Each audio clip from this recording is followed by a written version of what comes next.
बच्चे बड़ों को अच्छा रहता है, गधी का दूध पिलाओ। बच्चों को कफ नहीं होता, निमोनिया नहीं होता, खांसी नहीं होता, कमजोर नहीं होता। गधी का दूध पिलाओ, गधी का दूध।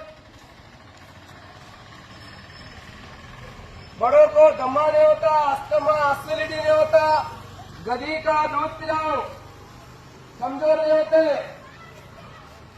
कोणा गावचा आहे हो? नांदेड. काय काय होते नेमका फायदा याच्यापासून? सर्दी, खोकला, कफ, निमोनिया होत नाही, हा पोटात येत नाही, हा लेकराला कमजोरी वाढू देत नाही. हा व्यवसाय राजा मस्त निवडला तुम्ही तर बाबा. हा दूध देतात राहतात सगळं. मग हे तुम्ही दूध ताबडतोब काढता काय? ज्याला पाहिजे म्हणले त्यांना समोर काढून द्यायची. बरं काय रुपये कसं असते रेट त्याचा? ते 200 रुपयाला असते एवढं दूध. 200 रुपयाला. मायबीन म्हशी सोडून कधी वाजायला बोलतात मग तर राजा? असं सगळे घेत नाहीत, कोणाला पटलं त्यांनी घेतात, असं आहे काय? ज्यांना पाहिजे त्यांनी घेतात. किती जण आले आहे तुम्ही इकडे? 20 गदे 20 गड्डे घेऊन आले. बापरे ये तो बढ़िया बात हो गई यार. सगळ्या लोकांना असं लहान पाया मोठ्या पाया सगळ्याला देतात, लहान मोठ्याला. बरं बरं चांगला असतो घ्यायचं. मग दाखवा गदीचं नाव काय आहे? कधीचं नाव नसते, कधीच असते ते. गदीच असते ते. असं आहे भाऊ 200 रुपयात 20 ml दूध. मग आता विचार झाला आता 5-6 गद्या घ्या काय